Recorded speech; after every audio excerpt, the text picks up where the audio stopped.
To call the meeting to order. Good afternoon and welcome to our September 25th, 2023 regular meeting of Belleville City Council. The City of Belleville acknowledges we are meeting today on traditional territory of many nations. The municipality operates on the unceded and unsurrendered lands of our Indigenous peoples. We recognize and honor the historic relationship of the Indigenous peoples to this land and acknowledge our shared obligation to respect, honor, and sustain these lands and the natural resources contained within. We recognize all First Nation, Métis, and Inuit who call Belleville their home and support the need for cultivating a strong relationship with them. We look forward to fostering a path towards reconciliation and show respect for the Indigenous peoples who first lived and currently live on the land where we now all reside together. I will call this meeting to order. Please remain standing for moments of reflection from City Clerk Matt McDonald. May we be worthy custodians of all that has been entrusted to us. Help us to be concerned only for what will promote good government. May we bring to our council chamber minds that think and hearts that feel, always having respect for others so that we may serve the people of our city in a helpful manner and for the good of all. Please be seated. Attendance noted that Councillor Alsop is not attending tonight for illness. Disclosure of pecuniary interest and general nature thereof.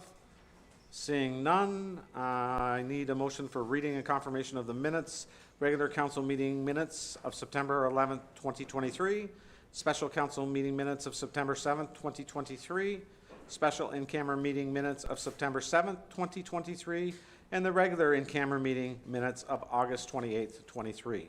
Moved by Councillor Enright Miller, seconded by Councillor Chatton. Discussion. All in favor, carried. Tonight, our first deputation is Malene Cressman, representing the Children's Foundation, or Melanie, I guess, sorry. Cressman representing the Children's Foundation of Hastings, Northumberland, and Prince Edward counties will make a deputation to council. I guess, is she here? Okay, not seeing that, we'll move to our next one. Representatives of Discover Belleville Diwali Committee will make a deputation to council, and I believe they're here in numbers.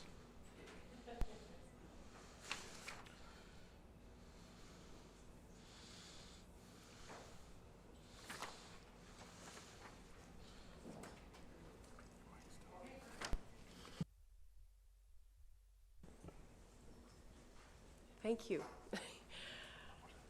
All right, so on behalf of Discover Belleville and the Diwali Committee, I'm here, Jill Raycroft from the Belleville Chamber of Commerce, with a couple of our committee members, Rakesh and Hardik, and hopefully we can share a little bit of the excitement we have about Diwali coming up on October 14th. It's a celebration of light over darkness with food, henna, diyas, rangoli, dancing, music, and fireworks. My two favorite friends here will be able to share the importance of each of those things. But before we get into that, some housekeeping around the report that describes the request we have of council to support the in-kind costs that are inherent to running this event. So the letter introduces you to some of that information. You see the things that we're asking for. And I have been provided a bit of a quote. This is new for us. We've never had the information ahead of time or even after the fact about what some of those costs are. So it's been identified to me that it's important that you understand that there is an internal cost to these events. This is above and beyond what we pay. So anything that comes as a hard cost for a vendor, for a promotion, for security, site services, toilets, tents, whatever else we need to have, those are all borne by the chamber, and those are things we pay for. These are amounts that would come out of the city. So they include things like fencing, the staff for the backhoe, the moving the bleachers, and what it might mean for picking up garbage collection, that kind of thing. The approximate cost is about $12,000, but I do see that they put the Belleville sign in here twice, so let's take off $500 for that. And the Belleville sign's already there, so it doesn't need to be moved, so we probably don't have to, that probably won't cost us anything either. Anyway, so just so you understand that there's between a 10 and an $8,000 and $12,000 cost inherent to the city for doing the event. And if there are any questions about that, I'll be happy to answer afterwards, but we're scheduled right now 3 to 10 p.m. on Saturday, October 14th, and I will let you go. You want to talk about, oh, sorry, this is your first slide. Sounds good. So you got them in different order. There you go. There. There. Okay, awesome. Thank you so much, Jill. So these are just some of the pictures that we took in the last year event about like some of the food, and then we have different vendors. Jill, if you can, yeah. And then the students and the people from our community doing rangolis. Basically, that means is like, we do this rangoli, the front of the house in, just for the good luck and the prosperity for our house and family. So it's just, we do that during Diwali, and then Diya is the symbol of, winning light or darkness. And also we have some of the pictures from last year that the friends took during the events. And if you can go to the next photo, Jill. Yeah. And so they're just sharing in the Facebook community, the Belleville neighborhood, and also sending those pictures back home, India. And they'll be our family and friends were so happy that we could do that in Canada as well. So we actually had a great time and fun, and it wasn't just from one community. And we see that the Belleville, the local people also joined, and I think we had about 7,000 people join this event last year. We still have some of the things that Hardik will carry on. Well, hello, wonderful council and staff members, and honorable our mayor Neil. Diwali, what a great word, and it's a lot of strings attached with this single word Diwali. And the pictures are still in front of my eyes from last year. The evening, how can I miss the evening? People were just dancing, and entire podium was just full of lights, a lot of different colors. And I was so blessed because I was on the stage 7 hours continuously, and I saw the actual turnout from the evening to the night and the midnight and the fireworks. I have seen a lot of posts on social media about the fireworks, to be frank, the next day from the local community. But it was all about the positivity. Nobody was complaining about the fireworks. A little bit about the after fireworks thing, but everybody was so happy. Me and entire community members, our committee, chamber, Discover Belleville, Jill and her team was so happy to see a lot of people at the same time. We crossed approximate more than 7,000, I guess. 7,000 people were there in the ground, and the next day I was sharing on the social media, and local community was asking like, how did you do that? Because usually people are coming and going. But during our certain time of period, there was a crowd. There was approximately 2,000 to 3,000 people covering entire Zwick's Park. They were using pop-ups. They were using trails. They were taking pictures of the fireworks. They were exchanging the culture, diversity. It was amazing. So let me tell a little bit about Diwali. Diwali is also known as Deepavali.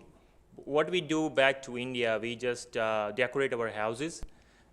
We cook a lot of food. Definitely cook is our priority in all our festivals. We exchange that food. We cook by ourselves, and after we exchange to our neighbors. And that's what we do. Like, we love sharing, right? So we cook a lot, and then after we share with our neighbors, we invite them to our houses, and we go to their houses. That's how we exchange the diversity. And not only like the similar religion, we have a lot of different types of religion in our own country as well, and we just share with each other. Throughout that, fireworks is also most important part of our Diwali. At the end, we just light it up entire sky with the fireworks. We have a wonderful partner from last few years, Mark from Trenton, Mystical Fireworks, and they do amazing fireworks in our Diwali. We got a great support from Mark, so we are so blessful to have a community partners like Mark and so many different community partners as well. They are sponsoring our event. We are so blessed to have a city, council, and mayor to support us with our Diwali festival. Last year, we also put our Diwali Belleville onto the map, and we got the award from Ontario Festivals. So Festivals of Ontario. So we are so blessed to receive that when we share on social media. Some of my social media is from like big city, Toronto and Montreal. So they were like, where is Belleville? And I was like, okay, next year you'll see a bigger change, because they always ask like, okay, how to go to Belleville? What do you do there? And after sharing that awards and the festivals, what we did the past years, everybody was like, okay, next year, make sure you invite us. So most of our community members are willing to drive from Montreal, Quebec, Toronto, Kitchener. And they were like, next year we will be there at the Zwigs Park, Belleville to celebrate the Diwali with you guys. So we are really, really grateful to have community members like that to support us to celebrate this festival with us. I would definitely like to special thank to Sean Kelly, because we started from Market Square from the first year during the COVID, and we got a lot of volunteers in the morning, but we were only 3 to 4 volunteers in the morning, because at the early morning 6 to 7 o'clock we are doing decoration. And Sean was like, okay, we need still volunteers. So what we did is like, we just put the ladders and we just started decorating by ourselves, because we don't want to wait for any others to join us. So we are so thankful to have council and leaders like that into our community, who always supports us to do a lot of diverse events, not only Diwali, but he's also a big part of the Caribbean Festival. We are so grateful to have all council members to be there at the Diwali festivals. And they also try to dance with each other.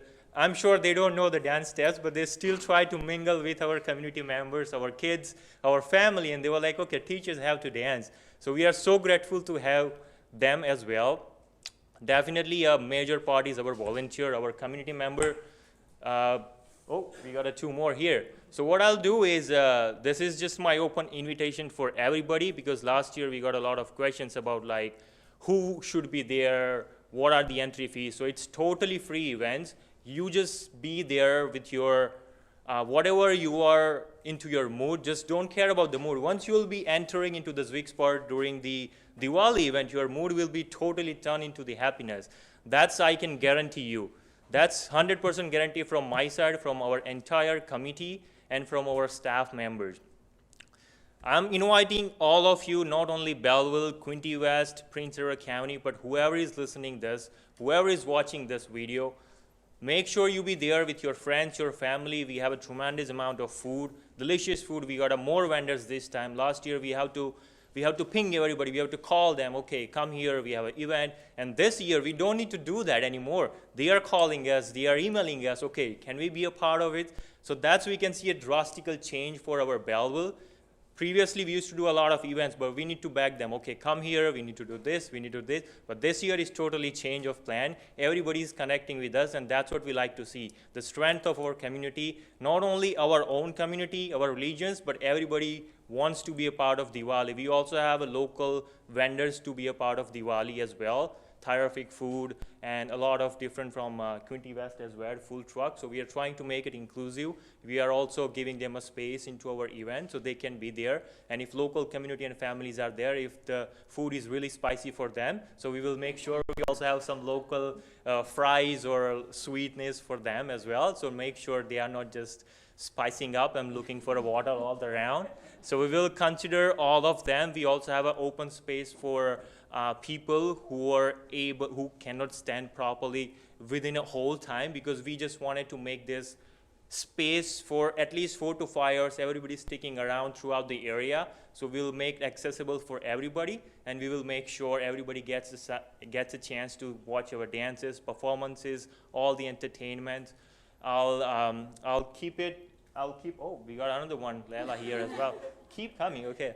So I'll keep this stage for them to explain a little bit about Diwali, because I don't want to hear anything after that. They were like, you didn't give us a chance, okay. So all right, I'll continue with them. They will explain you about Diwali, and then after Leila will explain more about the artwork and henna, which is also really important part of our Diwali. So I'll leave the stage for Leila. You want to go next? So, hello everyone, my name is Leila. I'm so sorry I'm late. I was at work, I was stuck. So, thank you so much for giving us this opportunity that we can have our festival here in Belleville. And thank you so much for letting us stand here and speak in front of all of you guys. We feel very blessed and very fortunate that we got this chance. We all moved here as students. Never thought we'd ever stand in front of the mayor of Belleville and be representing our community here. So, we're very grateful for that. So I'm sure Hardik mostly spoke everything about Diwali that we were supposed to. But so as you all know, we've said this before, and we've done this for this is the third year now. We've done it for 2 years. Everybody almost knows what Diwali is.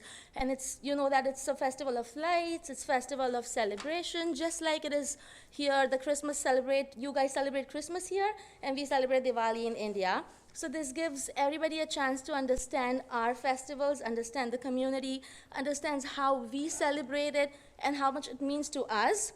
And obviously we're all here to make an inclusive society, and we all respect this diversity.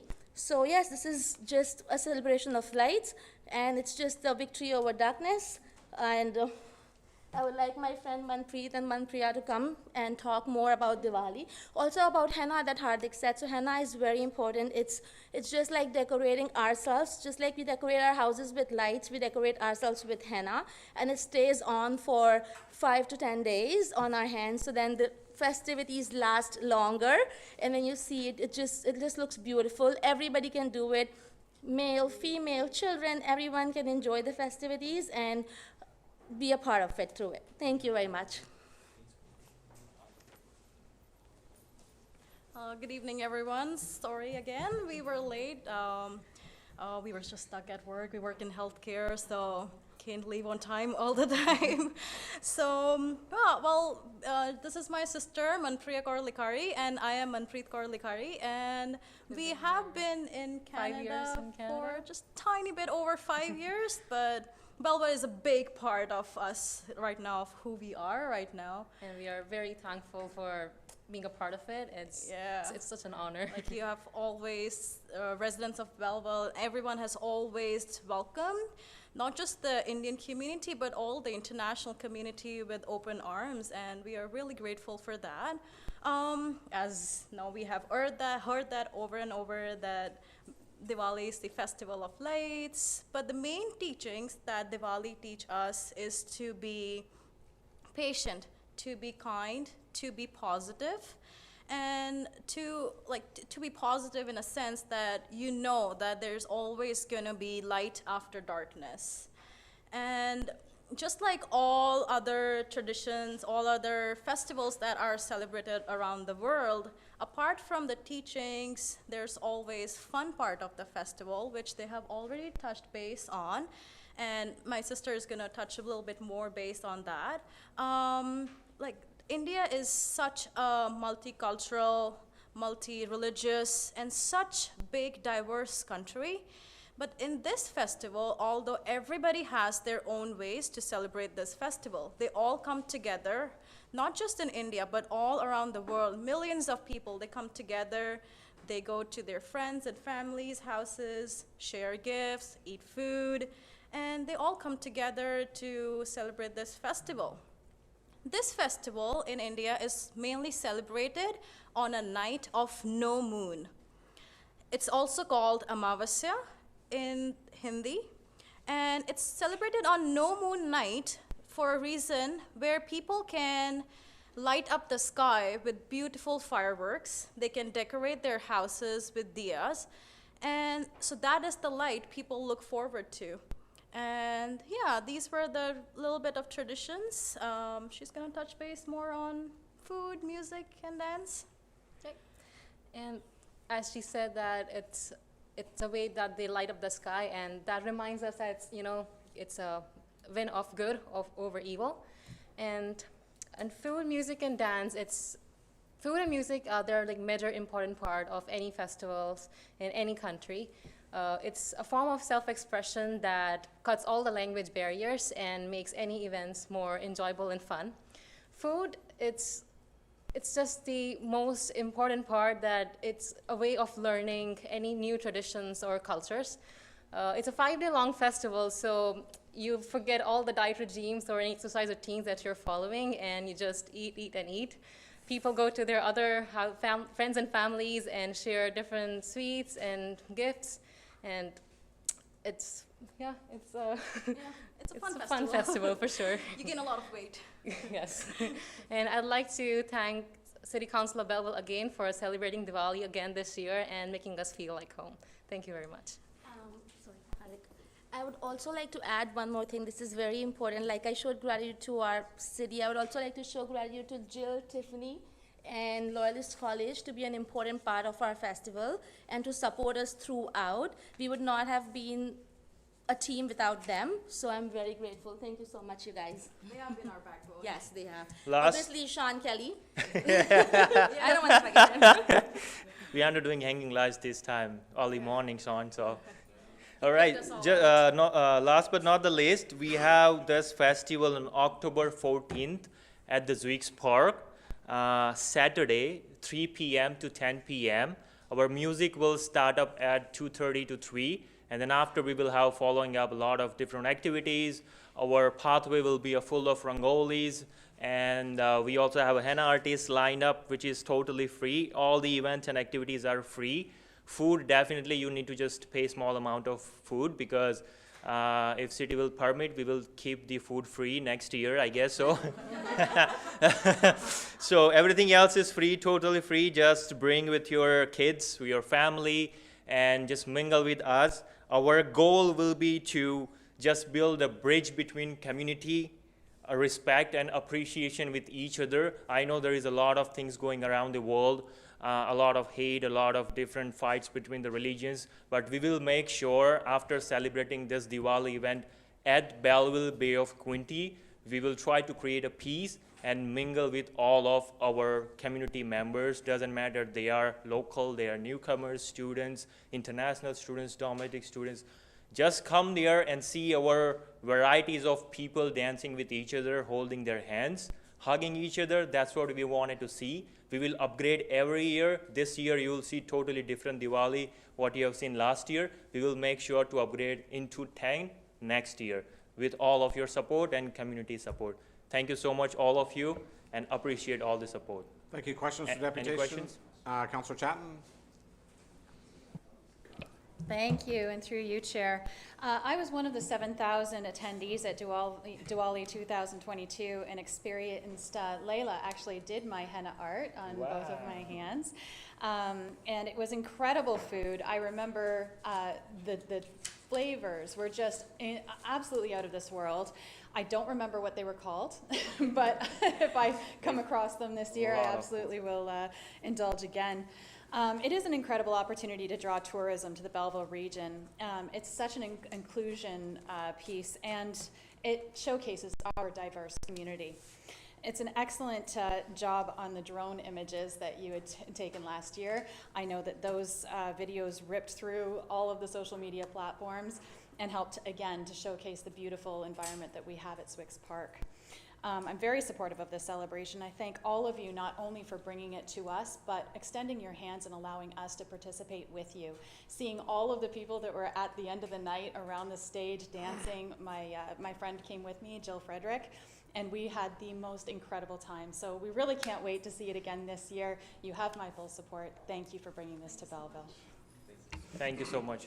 Any questions for the deputation? Councillor Ray Miller? Thank you, through you, Chair. And thank you very much, guys, for the presentation. And I think everybody wants to go just to have a photo op with Hardeeq because he's famous. we love this. You've mentioned words like happiness and sharing and patience and kind, and boy, do we need more of that in this world. So thank you so much for bringing Diwali to us and sharing your heritage and your culture with us. It's so welcome in Belleville. And everything you do, just keep up the great work, and we appreciate it so much, and I'm very supportive as well, and thank you. Thanks. Just the last point, because we also have a community-minded person, we also have a business-minded person. So this is last sentence for all the business-minded person.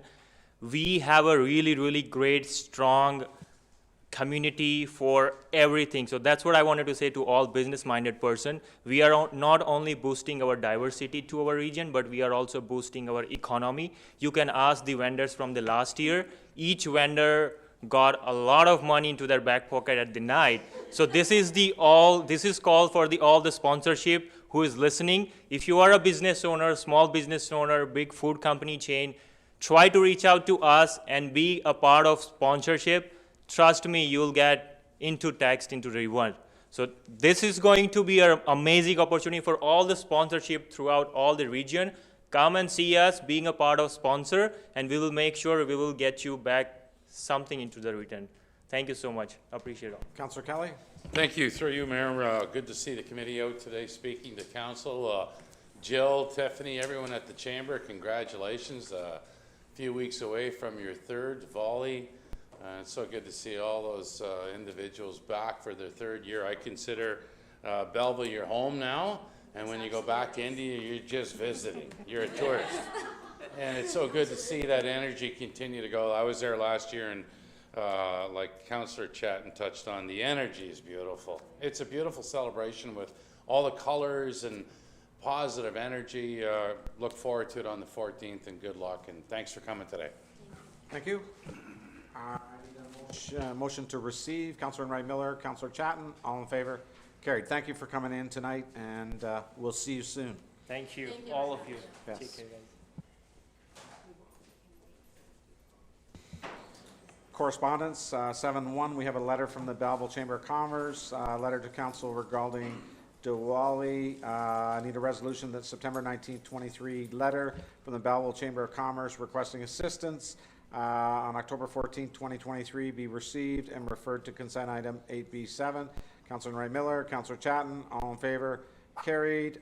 Committee of the Whole, I need a resolution that council rise and go Committee of the Whole to hear and consider reports, passing recommendations and resolutions with Councillor Brown in the chair. Moved by Councillor Chatton, Councillor Wright Miller, all in favor? Carried.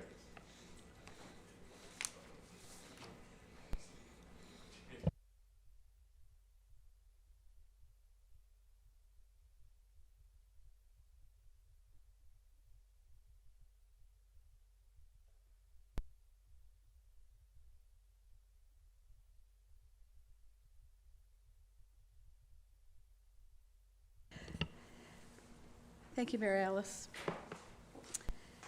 The agenda shall include under report items that warrant individual attention from council. Item 8A1, strong mayor's legislation impact on the city of Belleville. And the resolution reads that the CAO's report number CAO-2023-09, strong mayor's legislation impact on the city of Belleville be received. I have a mover and a seconder, please. Thank you, Councillor Thompson, Councillor Kelly. Discussion? Thank you, Councillor Carr. Yes, thank you, Madam Chair. I didn't know this report was coming. As members know, there's a motion later in the meeting. However, I'd like to actually, and I spoke to the clerk and the mayor about this, to split those motions, and I'd like to add an amendment to the motion that's on the floor. So in addition to the report being received, I'd like to add the amendment that the mayor and council of the city of Belleville oppose the Ontario government's regulation to grant strong mayor powers within the city of Belleville. And the mayor and the council of the city of Belleville believe that preserving our current system of governance, which emphasizes democratic checks and balances, is essential for the well-being and representation of our community members. And the mayor and council oppose the concentration of power in a single executive office and advocate for the continuation of our current form of government, and that this motion be forwarded to Premier Doug Ford, Minister of Municipal Affairs and Housing Paul Calandra, Minister Todd Smith, MPP for Bay of Quinte, Hastings, Lennox, and Addington MPP Rick Barisi, and municipalities within the Association of Municipalities of Ontario. Thank you. Could I have a seconder? Thank you, Councillor Wright Miller. Discussion on the amendment. Councillor Carr? Yes, thank you for that, and thank you for council's indulgence as kind of stick handle through some procedure. Before I make my statements, I do have a question to the CEO. And the first one's a little bit of a personal question, but it is related to employment with the city. So I'd like to know how long Mr. Beauvais has been an employee of the city of Belleville. Through far too long. Through the chair to Councillor Carr since 1988. Okay, so my second question to Mr. Bove is, since 1998, could you tell me how many homes the city of Belleville's built? Sorry, 88. Since 1988. And what I mean by built, as in the city of Belleville actually built The a city home. of Belleville would probably be less than 5. Okay, thank you. So Madam Chair, the reason why I asked that question is to put it into a little bit of context, is that the city doesn't build homes, and we hear that time and time from government. And so, you know, quite honestly, the strong mayor powers and the Building Faster Fund are a little bit misaligned, in my opinion, and so that's why procedurally I've asked that they be considered separately. The proposal here today basically is the provincial government suggesting that at the end of the day, that city council and councils across these 49 municipalities are a barrier to housing development. And that basically they just need the mayors. And the rest of us really lack relevance, and particularly when it gets into some of the other powers in terms of the vetoing and requiring 1/3 votes. Interestingly enough, you know, when you hear strong mayor powers, the first thing that people go to is well, there's strong mayor powers in the United States and in certain cities. And in fact, they're actually declining, and they're actually reverting to what we have here in Canada. But where they do have strong mayor powers, the mayor actually isn't a member of council. Because if you look at how it works in the United States, you have an executive branch. And so that executive branch is separate from the body of elected officials. And so it's not the same. And in fact, as I did some research on this, the Institute of Municipal Finance and Governance produced a forum paper after they had a forum. And with Bill 3, the Strong Mayors and the Building Homes Act of 2022, they've concluded that these expansion of mayoral powers are without precedent in any Western democracy. Just let that sink in for a second here. We're trailblazing here in a big way. And so we don't even have a reference point in which to see what works and what doesn't. The other thing that I think it's important to point out is, and this is in relation to the housing pledge that the regulation is asking mayors to sign, is again goes back to we're accused as gatekeepers. And I would say that you know, in the 9 consecutive years that I've been in this place, and the 3-year term many years ago, councils aren't denying zoning applications, and many of us sit on planning advisory, and we're approving these things. So I find it hard pressed that the province would look at the city of Belleville and say that council is an obstacle to getting things done. Now, I do understand a little bit about constitutional law, and I recognize that municipalities don't exist in the Constitution. We exist out of permission by the provincial government and through the legislation they pass, being the Municipal Act and other consequential laws. So within this context, I also understand that council really doesn't have the authority here, the legal authority to deny these powers. It's in regulation, and the regulation speaks that at the end of the day, the mayor has to decide to sign on or not. Now, I also want to say too that my concern over this legislation has nothing to do whatsoever with Mayor Ellis and who's sitting in the mayor's office at this time. This is not about the person, but it's about the framework that the province is dictating to 49 municipalities. And so with that concern, you know, again, we don't have the authority, but I still think it's important, and we do many times send messages to the province of what we think of different policies and legislation. And I see this as no different. So, you know, some people would say that this is a waste of time, but I think when we're all elected here, we don't speak just with our voice, but we, with our voice, represent the residents of the city. This was never talked about in the last provincial election, and was kind of sprung on 2 municipalities quite quickly, and then on, and it's trickled its way down. And so I think it's incumbent upon us to say, to the province that no, you shouldn't be silencing some of us, that we should all have an equal place here, and that we should work collaboratively. And, you know, this council here has, well, almost a year under our belt, and I can say with the leadership of the current mayor that we have a cohesive team here, and that we're working in unison for the betterment of the community. So again, pitting these rules doesn't necessarily help. Unfortunately, creating these strong mayor powers has looked like some type of payoff, and that, you know, if you sign on to the pledge, you get these powers, then you also have access to this funding. And I agree that there should be targets, but I guess the question becomes, who's to blame if the provincial targets isn't met? And I guess in some ways, the province and the current government is setting themselves up quite nicely for the next election, in that if there is any falter in those totals, that they can point to the 49 mayors to say, I gave you all the powers you needed and you still didn't get it done. Now, there are other variables involved, and I think we'll talk about that a little bit later in the second portion of my motion later on in the meeting. But what I see here at the end of the day is that the relationship between mayor and council certainly change, at least theoretically, in terms of the office and how it can be constructed. How it's operated is completely different and up to the individual. The concern too is in essence, this is like provincial downloading in kind of a backdoor way, and that you know, you accept this and you get this. The other question is whether the province will continue to intervene further and further and creep more and more into what goes on right here in this council chamber. So local democracy is kind of taking a hit. Some of the effectiveness of the councillor-manager system is kind of what we have now, is that, you know, the quality of public service is higher, citizens are more engaged, and it actually reduces conflict between elected officials. And we can see that here certainly in the last year. But when you get into utilizing these powers, then lines start to get formed, and that's unfortunate. And so, not saying that will happen, but why would the province want to create conflict where conflict doesn't exist?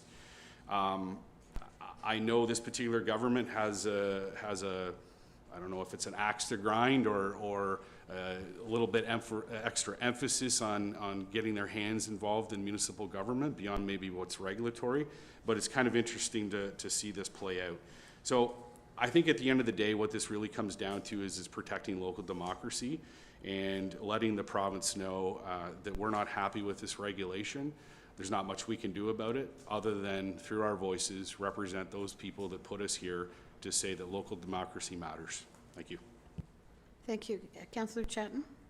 Thank you, and through you, Chair, I just want to lend my support for Councillor Carr's comments, in particular in two areas, and I did want to highlight this one for the public, that the province is holding municipalities accountable for achieving benchmarks and goals for building.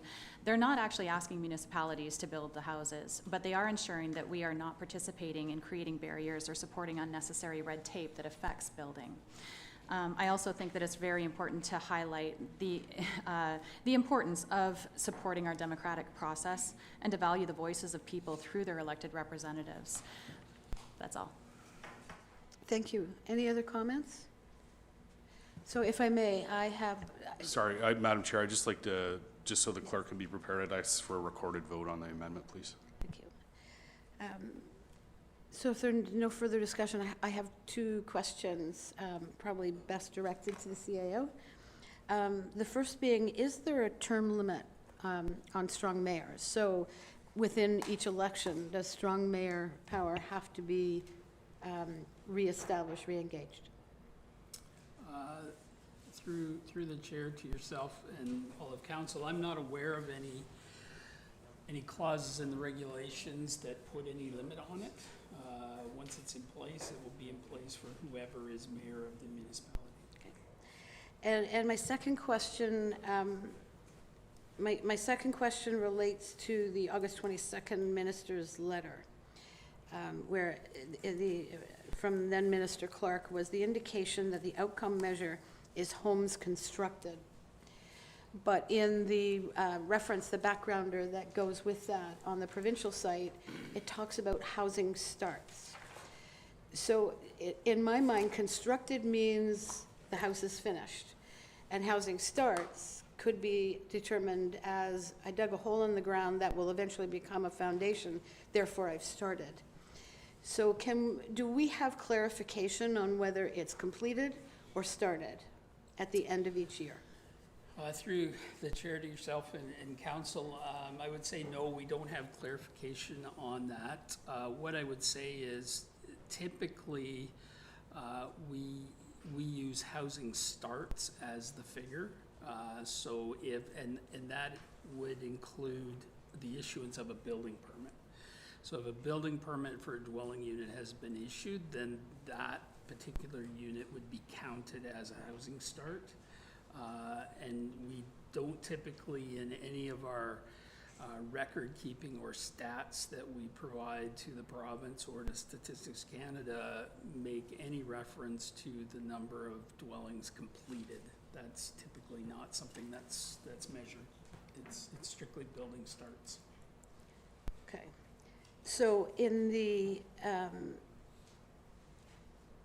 event on housing starts, meaning that the permit has been issued, I think we'll address it when we get to the notice of motion or the motion that's coming later. But I guess I want to state for the record now, my concern is, and it goes back to Councillor Carr's question, we don't build houses. We approve them, so hence up to and including the building permit. But we, under no circumstance, have any control over when the housing actually starts. And a good example being, and this is pertaining not to us, but to Toronto, there was an indication that Toronto has issued 80,000 build permits. Currently, only 40,000 of them are active. I suspect that that same kind of information would be available through our engineering and development department. But my concern is, just because we've approved it, just because we've started it by issuing the permit, we have no way of actually being able to predict whether or not the housing will actually occur within the timelines. So I believe that there is more that needs to come with this particular one. So my question being is, has there been any, other than the information that's on the provincial site today, has there been any other direction in terms of how this will be managed and monitored as we go forward? Through the chair to yourself and all of council, no, at this point,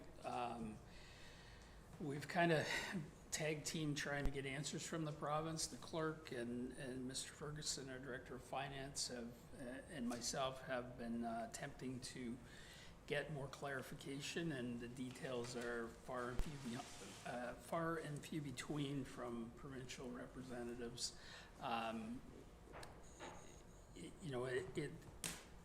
It's clear that in certain areas of the province there are issues with getting housing approved. I don't think we have that problem here, and there's probably many other municipalities in the same boat as us. We approve projects in a timely fashion, and it's really market conditions that determine whether houses get built or not. But to this point in time, we really have not got a number of questions that we've put to the province. We haven't been able to get answers yet at this time. Councillor Thompson. Couple of things.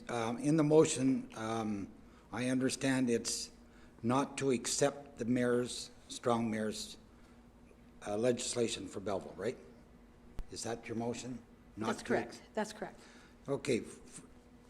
With the legal opinion we have, we really got no choice to accept it. Second of all, if the amendment had have read, we object to it, then I would have be happy to support it, but I can't support it when we're saying no to it, period. We're legislated to take it. With the building, if we don't build the X number of homes, it's already in this legislation, we'll still get a fee. If we don't build the right number, and we build 10% less, we'll still get some. But this legislation is passed Do I agree with the way that the premier's put it out to us? Is we'll give you this and we'll give you, you know, you do this and we'll give you this. It's like saying to your little baby, well, if you do this, I'll give you a candy. Well, that's really what's happening. And do I agree with that? No, I don't. Do I agree with the strong mayors? But the legislation is by law that we have to accept it. It's part of the agreement. There's lots of things the premier's done over the years. They amalgamated cities. Did that work saving money? No, it didn't. Not a nickel. So, you know, we can go back to lots of situations that didn't work. But this one here, I know the mayor we have now will not abuse it. He will use, you know, the 8 councillors that are elected, but I can't not support the motion the way it reads. Thank you. Councillor Enright Miller, I'll come back to you, Councillor Carr. Thank you, Chair. Just through you, just for clarification, it's really unfortunate, and just to sort of drill this down, that the province has meshed these two things together, under the strong mayor's umbrella. So we have a situation where we need to build, and they've given us a carrot. There's money out there to take if we're going to build, and the mayor has been given all these powers. Why the mayor and our mayor wouldn't never abuse these powers, why you'd want them beyond any of us. But so just for clarification, the new motion, can we not just change, we can accept but change the regulations of what the mayor is allowed to do on our own? So, Are we- it's here, okay. The amendment that's on the floor currently is to oppose the Ontario government's regulation to grant strong mayor powers, and then goes on to believe that preserving our current system of governance. If you want to make a change to that, then we would have to defeat this amendment and put another amendment on the floor. No, I'm not, I don't want to make a change, just for clarification for those of us here and those watching. I know Kingston had a vote 7-1, where they turned down everything that the mayor could do as opposed to budgeting. I'm just thinking we could do something similar. And I think that's what the motion may be getting at, if I'm not mistaken. Is that you, Matt, or is that Rod? Yeah. I believe that the motion that's on the floor is just to receive the report, is it not, from the That's resolution? The original motion, we're talking about the amendment at this stage, Okay, which is longer. okay. Councillor Kelly, and then I think I would like to give Councillor Carr an opportunity to speak at the end, but I would like to we're just checking on Councillor Enright Miller's. So, If I- the city clerk. Yeah, if I can, through the chair, just to Councillor Enright Miller and all of councils for clarification on what Kingston did. So Kingston did, in June, address the powers that were being extended to the city of Kingston, a number of municipalities at that time. They were in the group with a population over 100,000 or trending in that direction. They had a motion very similar, talking about some of the concerns they had with the bill and the extension of the strong mayor powers. The crux of the motion that Kingston put forward at the time was that they express strong opposition to the government's expansion of strong mayor powers to the city of Kingston, and that a copy of this motion be sent to the Honourable Doug Ford, Premier of Ontario, Honourable Steve Clark, Minister of Municipal Affairs and Housing. So again, concerned with the very same things, doesn't align with provincial priority, flies in the face of democracy in the heart of Canadian values, local government at its best. So they didn't oppose to the extension. What they were doing was expressing strong opposition to the expansion of strong mayor powers. Motion carried 11-1 with the mayor opposing the motion. So they were not opposing the strong mayor powers, just opposing to the intent of the legislation. Councillor Enright Miller? If I could just Okay, provide, you just to provide a little more clarification, Kingston has accepted the strong mayor powers. Mayor Patterson has used them Last check on their website, the mayor is obliged in the city to provide notice to the public and staff and council when they're exercised. Last time I checked their website, Mayor Patterson had exercised strong mayor powers 4 times for operational matters related to small bylaws. Thank you for the clarification. Thank you, Councillor Kelly, and then Councillor Thompson. Thank you, through you, Chair. So we're discussing, are you going to, is it vote on this amended motion? On the amendment. And just so everybody's on the same page, the motion is, the amended motion is that the mayor and council of the city of Belleville opposes the Ontario government's regulation to grant strong mayor powers within the city of Belleville. And that first sentence, I guess this is part 1 of 2 of an amendment we're going to be discussing. Is that fair? And the next, I guess, my concern is that we could be out of the 2.4 mil, but maybe that's coming up in a different discussion, that the province, because we're going to meet the quota. We received some legal opinions recently. Where does that put that into that amended motion? So if I could ask City Clerk, Mr. McDonald. Through the chair to Councillor Kelly, my reading of the legal opinion that council was provided is that council can oppose the legislation tonight if they choose. The reality is it's provincial legislation. As Councillor Carr stated earlier, municipalities, you exist at the legislative, as a legislative creation of the province. All municipalities' continued existence is at the behest of the province.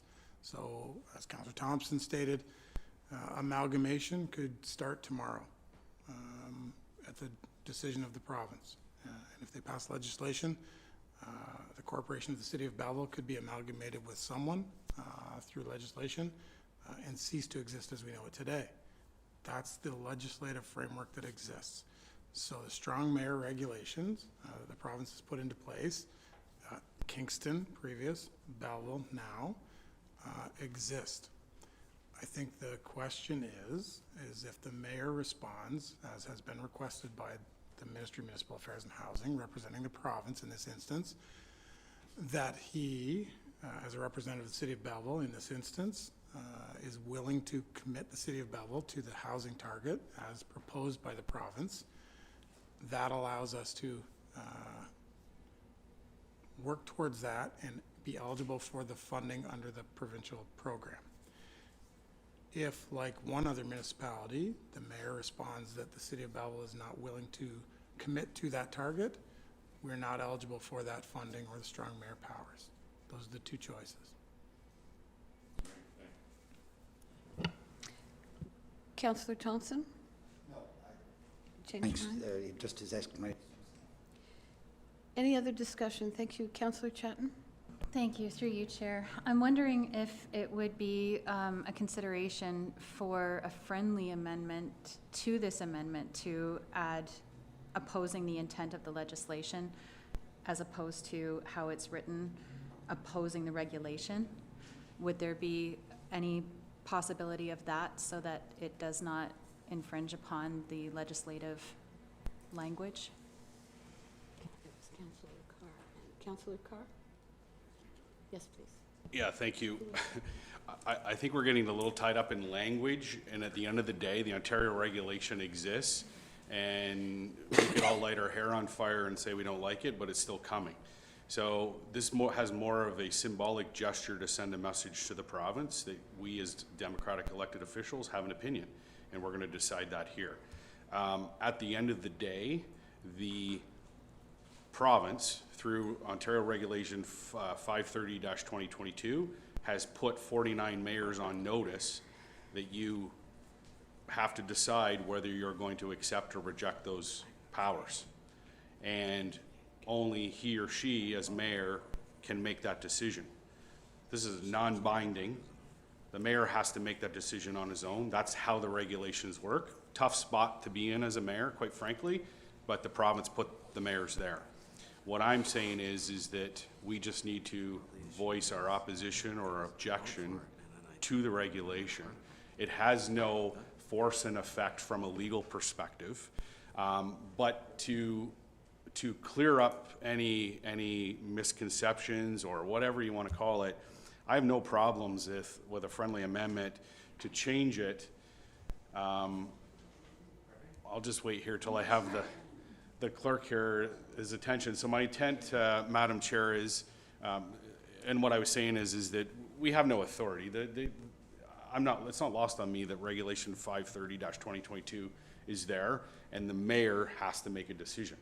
But council still can voice their opinion. It doesn't really impact the strong mayor powers or the funding, because it all depends on whether the mayor says yes or no to it. Tough spot to be in, but that's what you get when you're a mayor under this government.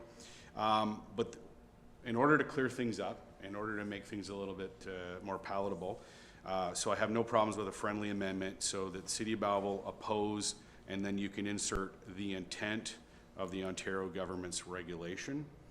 And then the third paragraph down, that the council, mayor and council oppose the intent of the concentration of power. And then that'll ease it up. Councillor Enright Miller, you seconded the amendment, so are you good with the change? Yes. Thank you. Thank you. Problem, thank you. Councillor Ellis, Mayor Ellis. I take my powers away already. Take my crown off now. And I I've spoken about this and when I was asked about the powers, but I sit here and I look at it and say, if I don't take the powers, the housing starts, and I know the motion doesn't say that, but it's 2.3 million or 2.4 million, and I can ask the CAO to clarify the amount of money. I know it's in the report here. And then with an 80% cap, we will still receive money, and we've made the housing targets. But maybe I'm thinking too much about this, because if I do support this motion, the way it's written, then I don't think I can take the strong mayor powers.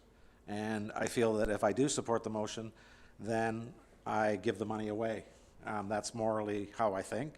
I would like to support the motion, but by supporting the motion and then taking the powers, because I think we do need the money and we're going to make the targets, I think it makes me hypocritical. So I cannot support the motion due to that fact. Thank you. If there's no further discussion, then I'd like to call the question on the amendment. All those in favor? Oh, I'm sorry, a recorded vote.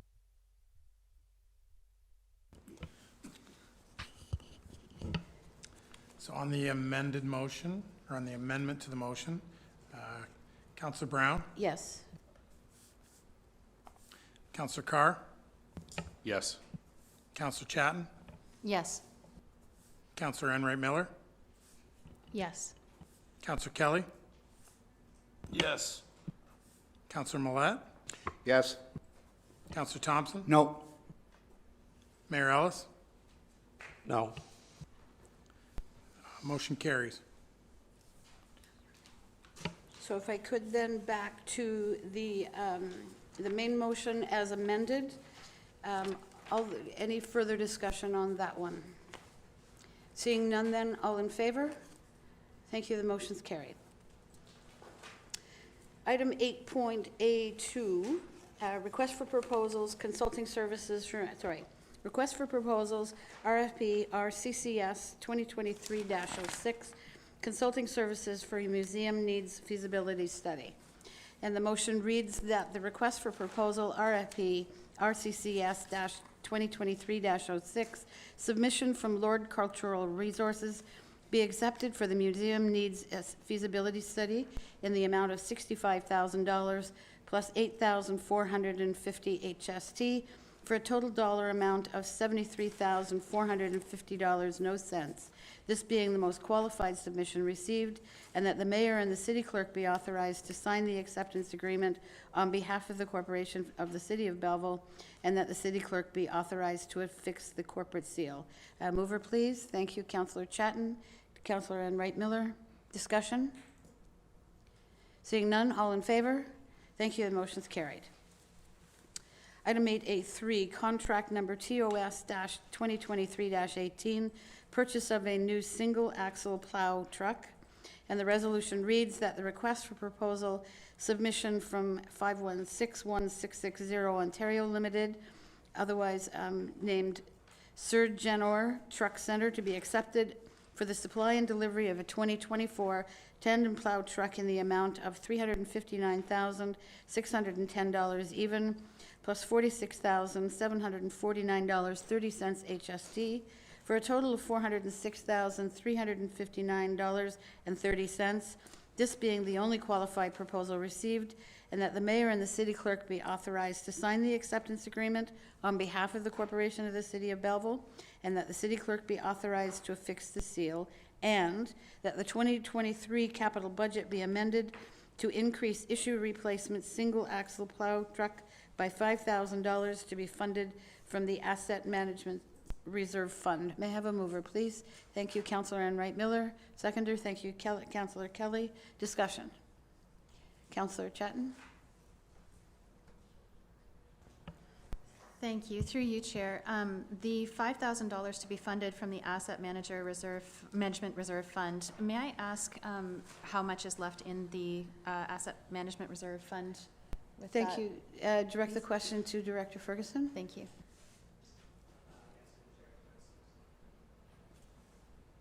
That's great. Thank you. He said 16.8 million. I need it on record. Thank you. Any other questions? Seeing none, all in favor? Thank you. The motion's carried. Item 8A4, a request for proposal RFP-ES-2023-08, consulting services for curbside waste audit. And the resolution reads that the request for proposal submission from AET Group, Inc. be accepted for contract number ES-2023-08, consulting services for curbside waste audit in the amount of $79,545 even, plus $10,340.85 HST, for a total dollar value of $89,885.85. This being the most qualified submission, and that the mayor and city clerk be authorized to sign the acceptance agreement on behalf of the corporation of the city of Belleville, and that the city clerk be authorized to affix the corporate seal. Have a mover. Thank you, Councillor Millette. Seconder. Thank you, Councillor Chatton. Discussion. Councillor Millette. Thank you, Chair. Through you, I see Mr. DeCola, our Director of Environmental Services, is in the House. And I'm just going to confirm with Mr. DeCola that the almost $90,000 total dollar amount for this consulting service for curbside waste audit is more than just pawing through our garbage, I take it. When was the last time, if you could, that we have actually analyzed our household waste in a manner? I know we pride ourselves on our blue box conversion rates and all the rest, but if you could just perhaps outline the importance of the audit itself. Thank you. Through the chair to Councilor Millette. Yep. The first answer as to when the city has done it, never. And this is to meet our obligations under the Circular Economy Act, where we have to figure out exactly how much organics are present in our waste streams. So this will be conducted across 4 seasons, multiple houses with no streets named, so that the results are not, these are truly random results, so that they're reflective of what's happening in our municipal environment, so that we can determine how much of the stream is still organic or recoverable materials. Follow-up, Councillor Millette? Yeah, thank you very much. And just to further that, Mr. DeCola, if I may, through the chair, this involves simply, and I may have put a little crudely at first, pawing through garbage, but it would be, you know, in essence that, but in a more scientific manner, and people will simply notice that their garbage has been collected as per, but it might be by someone else other than than the garbage truck, is that correct?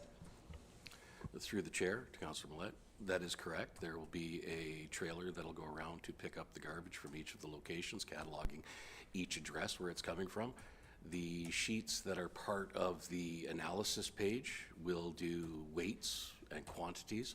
So there's approximately 7 or 8 sheets for delineation of the materials that are coming from the waste, plus weights that are included for that.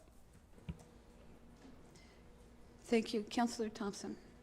No, I think the answer was there. I couldn't hear Mr. DeCola that well, but I think I got the information that I wanted. Thank you. Thank you. Councillor Chatton. Thank you. Through you, Chair. Is this something that may pave the way for a potential citywide composting initiative? Or could these results be used to determine whether it would be worth having a citywide composting initiative? Thank you. Through Manager the chair, DeCola? Councillor Chatton. Our green bin program is essentially an organics diversion which is utilized for composting purposes. So we are currently using that for a compost material, not a city sponsored. Someone is picking it up and utilizing it and dealing with the maintenance and manufacture of the compost. There are programs that are currently in place with the leaf and yard waste program that composts. They're a different program because they're not allowed to be allowed in our garbage collection process. This is to find the efficiencies, the low-hanging fruit, what's missing from people actually putting things in the garbage as opposed to moving it to the proper bins. And as we start moving to something called PROs, which are the producer responsible organizations, so you're going to have the paper manufacturers are going to have to deal with the paper, and the plastic manufacturers are going to deal with plastic. So we're going to be removed from the recycling sphere in 2026, and the monies that we are putting towards recycling will have to be put towards other initiatives to meet our objectives under the Circular Economy Act. Understood. Thank you. Councillor Enright Miller. Thank you, Chair. Through you to Mr. DeCola. Will this help us, this information that we garner from this audit, when it comes to tendering out the waste pickup? Through the chair, Councillor Enright Miller. It will assist us in figuring out where we can have improvements. So targeted waste reduction areas, collections for Blue Box. So the Blue Box program is fundamentally changing, but we could have regional areas for depot recycling. So areas that are not going to be receiving their pickup will be able to utilize that information to have an idea where materials are collecting. So it will help us with it, but the biggest aspect is to understand what we don't know right now. We have to have that tangible. We have to have an 80% reduction in organics from our waste stream, and we don't know exactly where we stand. We know how much we've produced, but we don't know what's still the hidden part. Thank you. Any other points of discussion? To Manager DeCola, I do have a question. I read in the report that the audit is limited to Ward 1, and I'm curious as to why just Ward 1, and why not the urban serviced area? For route collection purposes, it was limited to Ward 1. The garbage collection densities, the areas are typical densities, and I don't believe that the urban landscape, there's perhaps a little more distance in the urban landscape, the urban Thurlow or Ward 2. So there's less density for collection. So we're trying to figure out the highest population and material concentrations. Thank you. If there's no further discussion, then call the question. All in favor? Thank you. The motion's carried. 8B, consent items. Council may adopt consent items by one motion, but prior to consideration of such motion, members may request that specific items be removed from consideration under such motion, and council shall consider such items individually. Going to my left, Councillor Thompson. No, thank you. Councillor Carr. No, thank you. Councillor Enright Miller. No, thank you. Mayor Ellis. 8B5. Councillor Chatton. No, thank you. Councillor Millet. 8B1. Councillor Kelly. 8B6. Thank you. So the resolution reads that the consent items be approved with the exception of 8B1, 8B5, and 8B6. Call the question. All in favor? Oh, I beg your pardon? Mover in a second. I moved Councillor Carr, seconded by Councillor Chatton. Sorry, discussion? Thank you. All in favor? Thank you. The motion's carried. Returning to item 8B1, Memorandum of Understanding, Programs and Services Provided by Quinte Conservation. And the resolution reads that pursuant to the Chief Administrator's Report, number CAO-2023-08, Council authorizes the Mayor and City Clerk to execute a Memorandum of Understanding between the City of Belleville and Quinte Conservation, and that a bylaw be prepared for Council's consideration. Thank you, Councillor Millet. Seconder? Thank you, Councillor Chatton. Discussion, Councillor Millet? Thank you, Chair, and just by way of explanation, this is fairly straightforward. As Chair, and if any of you went through to the actual MOU, you'll see at the back end to approve it, for the municipality, I believe Mayor Ellis and CAO Bove will sign, as will Brad McNevin and myself as Chair of Quinte Conservation, so that's why I'm speaking now. What's contained herein is simply services that have been already, that have been long provided by Quinte Conservation for the City of Belleville. It's new provincial legislation that requires that we have an MOU to codify, I guess, or make sure there's well, a paper trail of the memorandum of understanding. And just for information matters, some of these things that Belleville is already receiving the services include Belleville ice control structures. You'll all notice the ice dams along the river, those floating booms and the ice dams and all of that, which obviates the, hopefully that we'll never have to experience the floods that this city endured back, I think the last major one was 1980. And I was wading through that ice water back then. Landowner stewardship services. These services, when applied across the entire watershed, improve the health of the entire systems, and examples include the annual native plant and wildflower sales, private land stewardships, including tree planting, guided conservation area field trips, webinars, and the 50 million tree campaign, and on and on. The green energy program, of course, the most obvious of that is the McLeod Dam, which is generating hydroelectric power right in our city. So the MOU is quite simply that. It's a memorandum of understanding of the services provided by Quinte Conservation and the City of Belleville. Thank you. Any other discussion on the item? I call the question. All in favor? Thank you. The motion's carried. Moving on to item 8B5, nurse practitioner incentive. Kiernick, and I apologize if I didn't say that quite right. The resolution reads that the manager of physician recruitment and retention report number MPRR-2023-07 be received, and that further that a bylaw to approve and authorize an agreement with Erica Kiernick to provide medical services as a nurse practitioner in the City of Belleville under the current recruitment policy to be prepared for council's consideration. Councillor Carr, I believe you pulled this one? I pulled. No? Thank you, Mayor Ellis. Thank you. Could and a seconder, please? Councillor Kelly, thank you.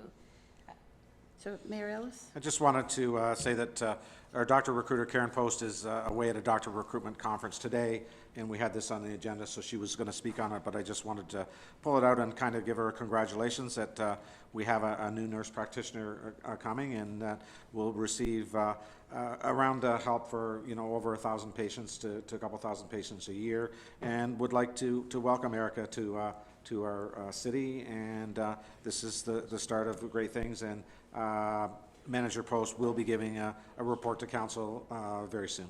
Okay, thank you. Any other discussion on this item? Seeing none, call the question. All in favor? Thank you. The motion's carried.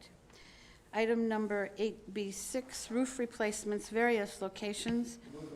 Thank you. And a seconder, please. Thank you, Councillor Chatton. Discussion. Thank you, Councillor Kelly. Thank you. Yeah, you know, it's just for those watching and following along, the Glenmore National Historic Site is in the process of having some changes or upgrades or repairs to the roof. So there's 4 small flat roofs that are going to be having rolled asphalt. So when we got our agenda, I was looking at the Glenmore National Historic Site, just bringing this for information.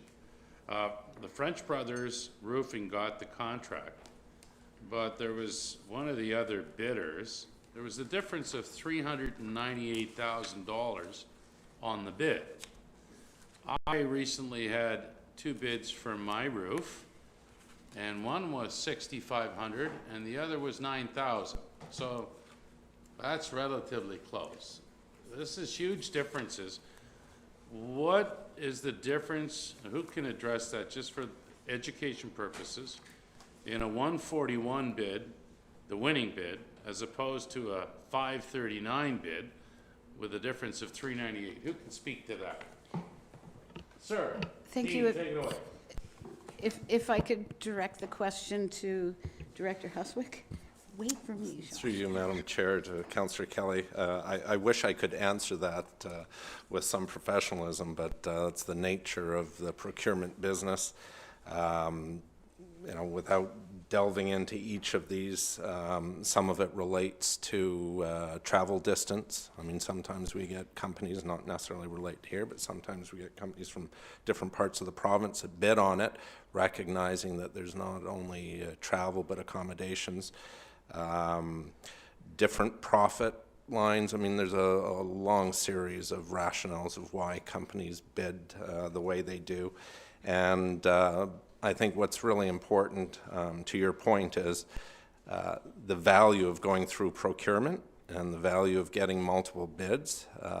You know, when we see these numbers, reinforces why governments do this and why we as individuals do this for our own properties. But I certainly, on this one, I couldn't even guess in terms of why it would be that substantially different. But I could certainly look into it more, and after council, give you better insights if I can. Thank you. Any other questions on this item? Seeing none, call the question. All in favor? Thank you. The motion's carried. Moving on to item 8C, council information matters.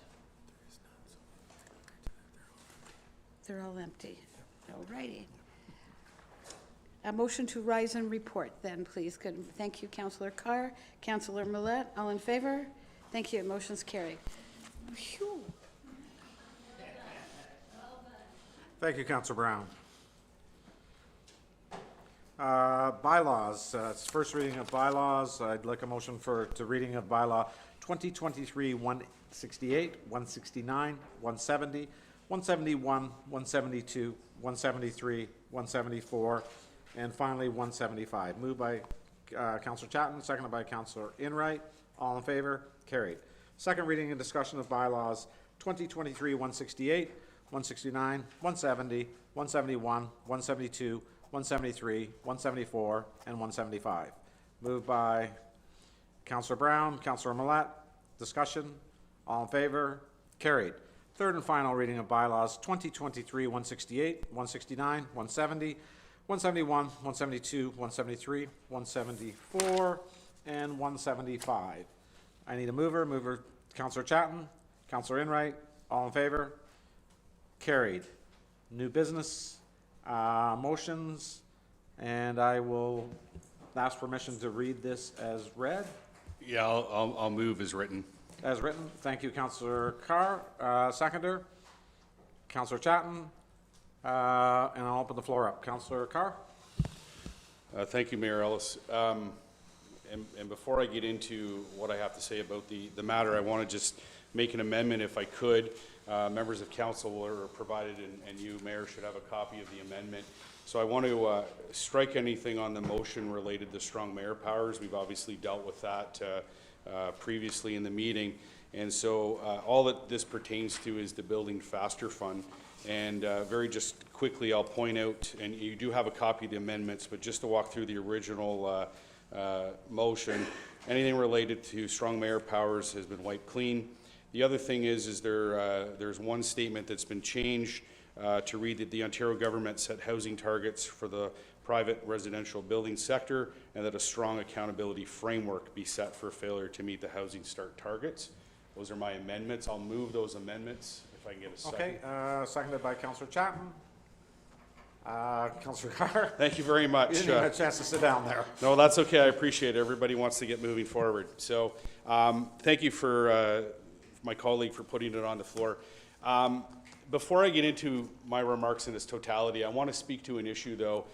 We received a letter from the Quinte Home Builders, expressing concern over this portion of the motion, and I understand to a certain degree, and I have actually met with the Quinte Home Builders earlier this summer, and I made it very clear to them that if there are obstacles in the way of which council has control over, I, as chair of the Planning Advisory Committee, are willing to take those on, bring them forward to council, and knock those obstacles off so that building can occur. But I did also make it very clear that on the flip side, the expectation is we need builders to build. We are undersupplied across our community and right across the nation, quite frankly. But having said that, the home builders did write a letter to mayor and council, and in it, it says that they understand the motion all includes a request, quote, to punish developers and builders who don't build. Now, I did respond to the Quinte Home Builders, and members of council were copied on that. Again, not for the purpose of debate, but to clear that up. I really want to clear it up in the sense that, as I look back, those statements were made by two news agencies who reported or filed on the story. But as members here know, and I did provide a copy to the Quinte Home Builders, at no time had I said the words punishing builders or developers for not building. It was not in the motion, and 2 weeks ago, as procedurally introducing a motion or a notice of motion, there is no debate, so there's no opportunity to make such comments. So I just want to clear that up here, that to make sure that there is no ill will in that regard. We heard earlier the CEO say that, in his time, since 1998, maybe the city of Belleville has built 5 houses. I'd like to hear more about where those houses were built and why they were built. But clearly, over that period of time, we're just not in the house building business. What we are in is the approval process. And I think sometimes in the last few years, I think the municipalities, we haven't been good at defending ourselves. You turn on the news, and senior levels of government, opposition parties, we become the whipping post. We're the gatekeepers. We're the people that stop building from happening. If they would just get out of the way, everything would be so much better, right? But we need to understand that municipalities are following provincial processes, okay? So just bear with me here, because I think it needs to be said out loud. The Planning Act is provincial legislation. The official plan is per Section 16 of the Planning Act, provincial legislation. Zoning bylaw is Section 34 of the Planning Act, provincial legislation. Plan of subdivision, Section 51 of the Planning Act. Municipal class environmental assessment is derived from the Environmental Assessment Act, provincial legislation. The building code is a regulation of the Building Code Act. The building permit is derived by the building code, which is regulation under the Building Code Act. And the occupancy permit derived by the building code and is a regulation of the Building Code Act. So all that provincial rules that municipalities must operationalize. So when the province talks about red tape, it's their red tape.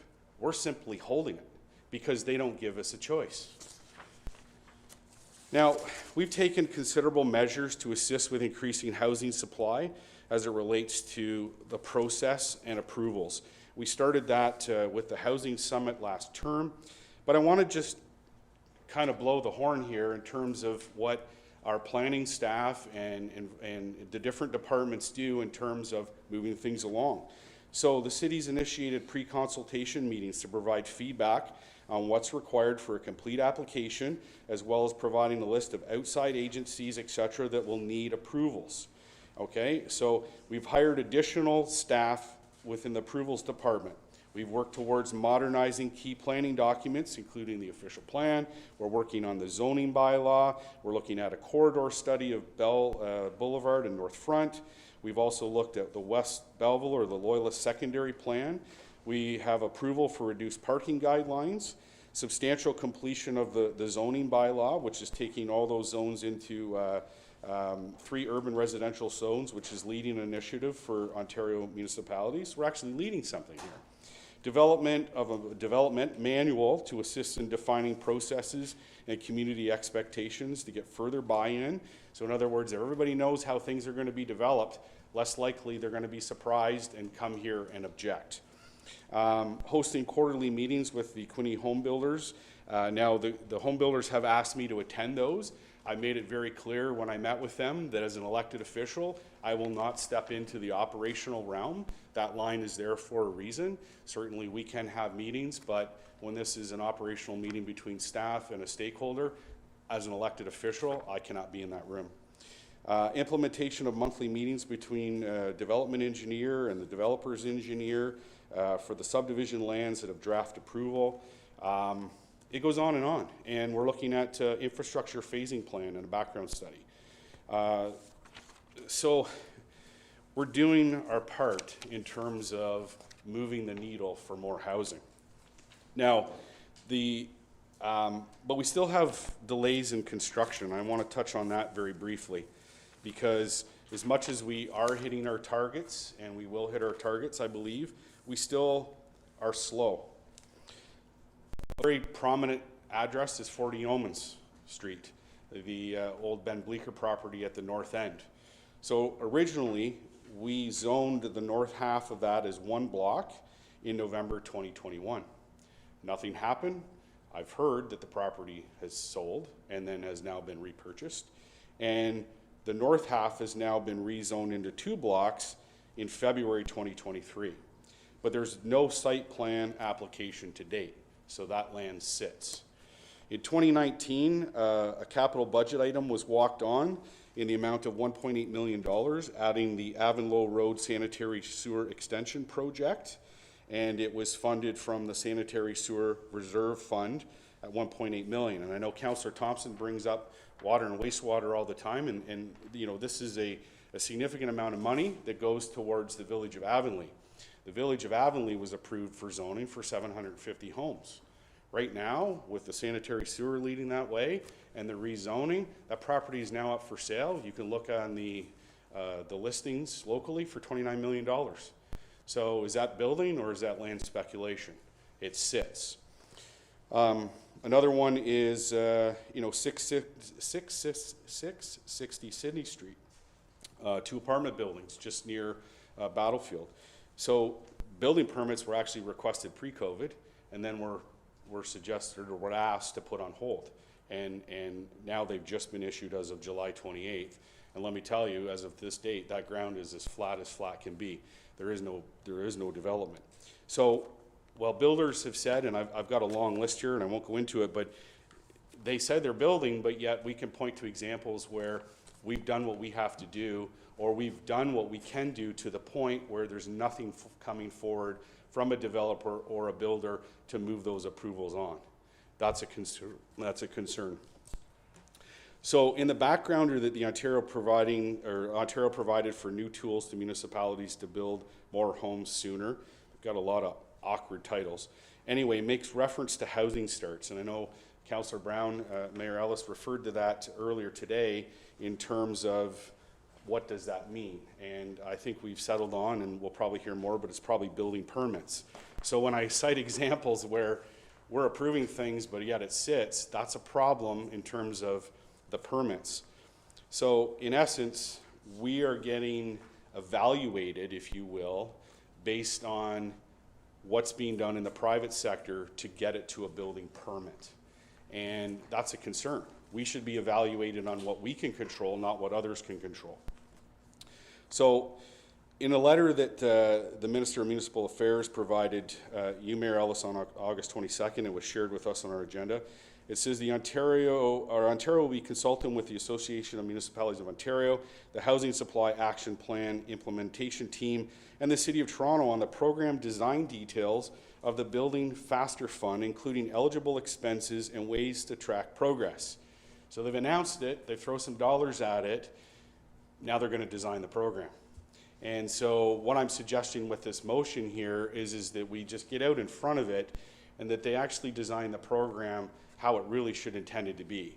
And that's measure the municipality for what they control and what they can't control, build accountabilities to the private sector. You know, the big talk right now is inflation, and yes, and certainly interest rates are high, but interest rates have been high before. But what the difference is the principal on these houses is astronomical. And, you know, for example, you know, on the resale market, we're seeing houses, and I know an example right now where the house sold, it's being rented, and now and then there's a sublease on the rental. Students are living there, so they're overpaying the true costs. Both the owner and the renter get an income. Then we have a newly constructed 2-bedroom, 2-bath home, 1,400 square feet, unfinished basement in our city, selling for $679,000. It's not the interest that's the problem. It's the astronomical principal on that property that is making it unaffordable. So if we don't see an increase in supply, and I don't disagree with what the provincial government's saying, what I have an issue with and what I think we need to look at is do we throw the suggestions forward in terms of how to make this program fair? The Parliament in 2019 passed a national housing strategy, and they've made housing a right. So we have a legal obligation, and I would argue a moral obligation, to ensure that we're doing everything we possibly can to get houses built. But we need the private sector to build as well. I think we're at a turning point where the days of buying real estate because you don't want to invest your money in the markets or in the stock markets, you know, and just build your wealth through real estate, that's going to come to an end because, you know, everybody's sitting on that retirement nest egg, if you will. Well, if I sell my home, you know, that will fund my retirement. Well, who's going to buy your home? The next generation coming behind us cannot afford the down payment and the payment, a mortgage payment for a house. So when we see people wandering our street with no place to go and no place to live, it is only going to get worse. So I think we're all singing the same song in terms of building more houses, but we can't play footsie around the corners in terms of how do we get this done. And I'm simply suggesting here that the province needs to measure us, and we can certainly be accountable for what we can control, but we need the provincial government to put in stringent guidelines to get the private sector to build. The next thing that needs to happen, quite frankly, and it's not in this motion, but I think it's important to say, is that senior levels of government need to invest considerably in affordable housing.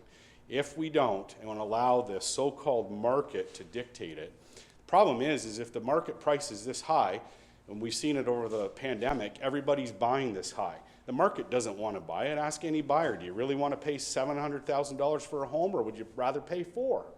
Right? So, you know, when you hear the private sector say, well, this is what the market's calling for, well, if you set the bar there and you got a scarcity commodity in terms of a place to live, then that's exactly what's going to happen. So, you know, at the end of the day, what I'm asking here is that we just look at the program, have the province look. They're suggesting, even in their own letter, the minister is going to ask AMO in terms of thoughts on program design. This is simply suggesting that we throw in 2 cents here in terms of providing input from the City of Belleville's perspective on this still to be designed fund. Thank you. Any questions? Councillor Chatton? Thank you. Through you, Chair. So in terms of provincial parameters around the program design, I fully agree with that. However, I also want to try and understand better how we can support our builders and help incentivize them in providing some investment into affordable housing. dollars or funding that we may stand to gain from reaching the benchmark that has been outlined, is there any way to use those funds to support our builders, to incentivize them in some way to finish projects that they have started? Councillor Bove, or Councillor CAO Bove? The strong mayor powers just changed you. Through the chair to Councillor Chadden. I mean, it's certainly something that staff can look into. I think the challenge that we have is, you know, builders, it's a for-profit business, and they'll sell as many houses as they can build if they get people to buy them. And if people can't buy them or can't afford them, they're not gonna build them. You know, the way that the city typically supports the builders is, as Councillor Carr has mentioned today several times, we put in place the structure they need to be able to build their developments. We quickly process their plans of subdivisions, the rezoning applications, and we get out of their way to let them build. Where we don't have control is the market itself. And unfortunately, you know, it's a capitalist society. Builders aren't required to satisfy the housing demands of the community. They're required to satisfy the demands of their shareholders and their owners. So the question is how to overcome that. I think it will take a combination of the upper levels of government jumping in to support more affordable or attainable housing, which hopefully will free up the market a little bit, allow some movement in the market, and perhaps you know, a correction in housing prices is what's in the offing if we want a quick solution to a lot of the problems that we have today. But I'm not sure there's a way to financially incent the builders to build more houses. Interest rates and the market itself will be required to drive that. Councillor Brown? Thank you. I think it's fair to say, and I beg your indulgence, Habitat for Humanity traditionally built what we called single doors, one door at a time, one house. Habitat for Humanity acknowledged that you can't have a dramatic impact on the housing crisis when you build them one door at a time.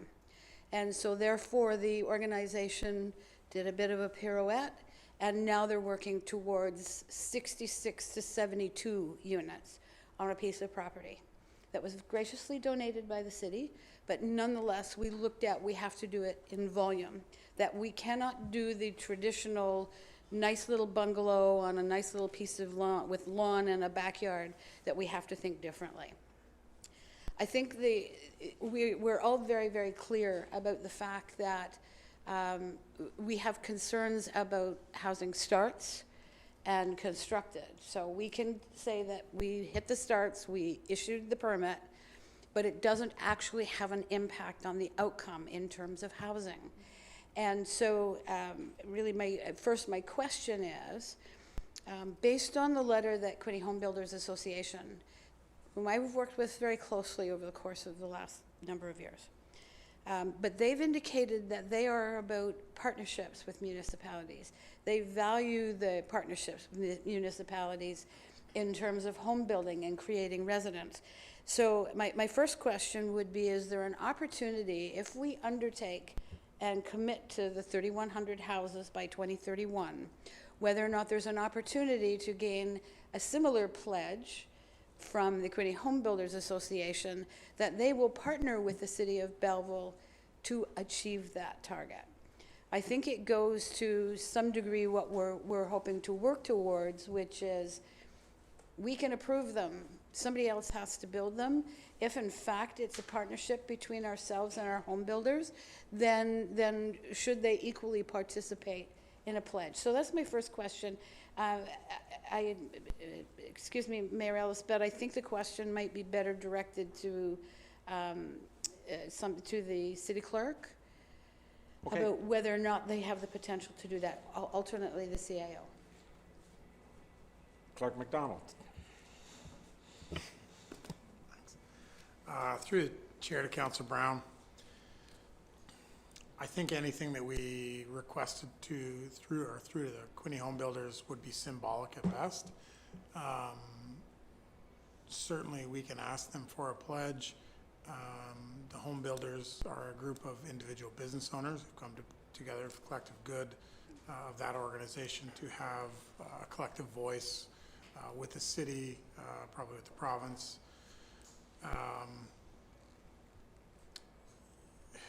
I don't think, certainly with the current Building Homes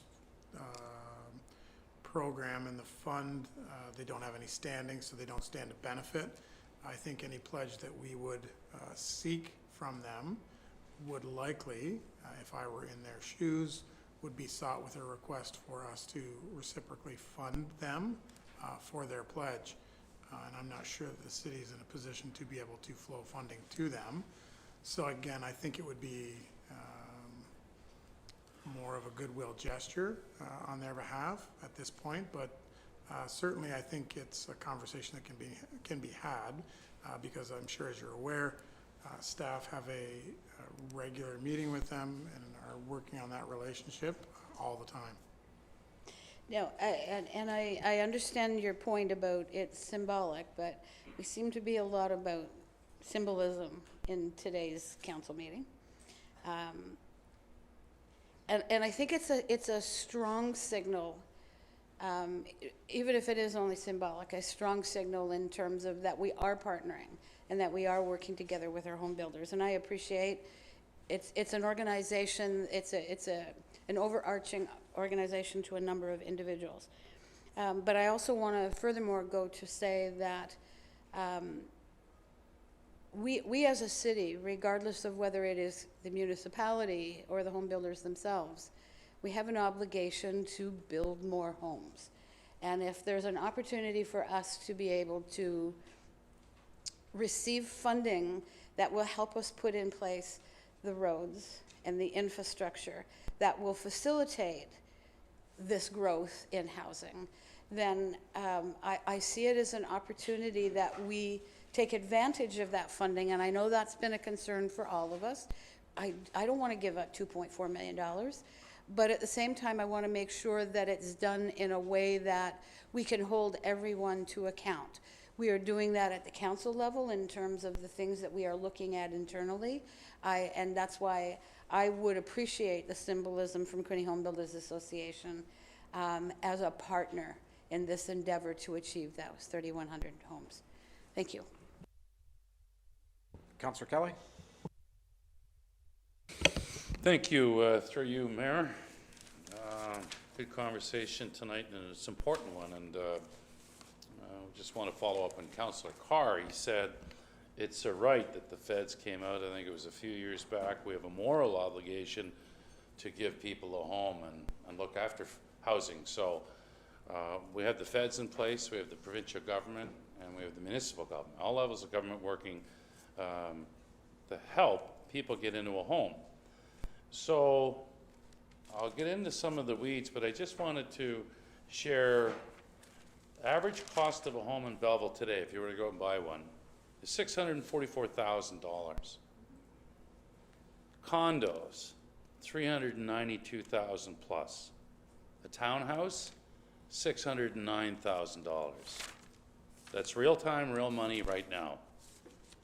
If you were to get an apartment in Belleville today, 2-bedroom, some of the ones I looked at, you can get to the East End for $2,275,000. That's plus, plus, plus. 1-bedroom in the East Hill, $1,695.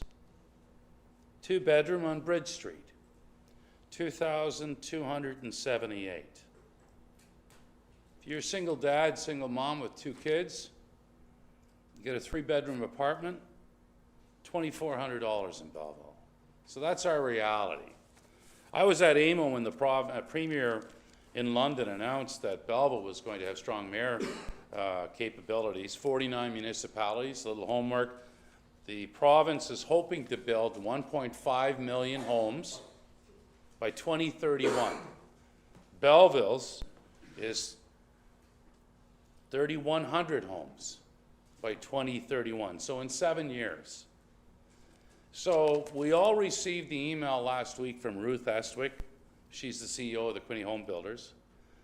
The construction sector in Belleville, 5,500 plus jobs, $826 million in investments across the region. They have been players in our community for 50 years. Jonathan Van Hoosen, who's the chair of the Builder Developer Advisory, was also quoted in the email we all received. So I reached out to Jonathan recently and I asked this question about the strong mayors and can we hit that 3,100 in 7 years? Because I checked with city staff and I've been assured by Mr. Beauvais and others that we're going to make that target. And we're having a great year. The target in 2023 for the city of Belleville was 230. As of today, September the 25th, we have completed 281 dwelling units. So we're up 51 if my math is correct. So in my conversation with Jonathan, and this guy knows the construction sector, I asked what are the challenges for builders? Areas where we experience undue delays when getting subdivisions registered and building permit ready after draft plan approvals, conservation approvals, water and sewer, engineering, land registry office, banks, city and development solicitors, Hydro One, Enbridge Gas. Sometimes this can delay projects anywhere from 2 to 6 months. And Councillor Carr is bang on, it's that red tape. The province has to work better with municipal governments. So, in no way would I would want to lose the strong mayors on this. We need that $2.4 million. When the Premier spoke at AMO, the city of Pickering, just west of us, as of that day in August, they were at the table to receive, I think it was 2.7 million in the first go-round because they were hitting their targets. So it's a lot of money at stake, 2.4 million. I have all the faith in the home builders and the city to hit that 3,100 by 7 years. That's 2031. I have a lot of faith this is going to happen, and we're going to benefit with some serious money to help out challenges here in the city of Belleville. Thank you. Thank you. I guess it's time to call the vote. Yes, Councillor Carr? Yeah, thank you. I just want to make a comment here, and I'd ask for a recorded vote on this one as well. This is not about saying yes or no to the money. Councillor Carr, Councillor Millette wants to speak, so I'll let you sorry. go last. Councillor Millette? Yeah, well, I'm glad you mentioned that because from where I sit, it actually is. I, along with Councillor Kelly and other my colleagues, don't in any way, shape, or form want to go to war with our home builders. And sure, they're, you know, when it comes down to where the rubber hits the road or where the hammer hits the nail, if you will, it's our builders that have to do it, and they'll do it when it's right for them. And there is no way of coercion or forcing them. And early on in this discussion, I was concerned about the fact that, you know, there were means of, as Councillor Carr said, enforcing some way of accountability for reaching these targets. This is what bothers me about this entire process, is that the province has put us in this position as beggars for $2.48 million, and we have to kowtow to their greasy, strong mayor proposal. You know, this is nothing, little more than a bribe in my book, and I don't like it one bit. And I'm trying to hold my nose and vote for this, saying, yeah, you know, it's a lot of coin, but I simply can't.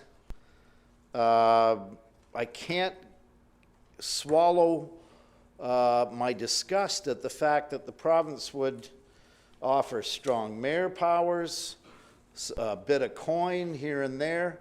At the end of the day, and I don't think it's being too cynical, as Councillor Carr pointed out, setting it up so that the province the next go-around can say, we gave you X amount of dollars, all of you 49 mayors.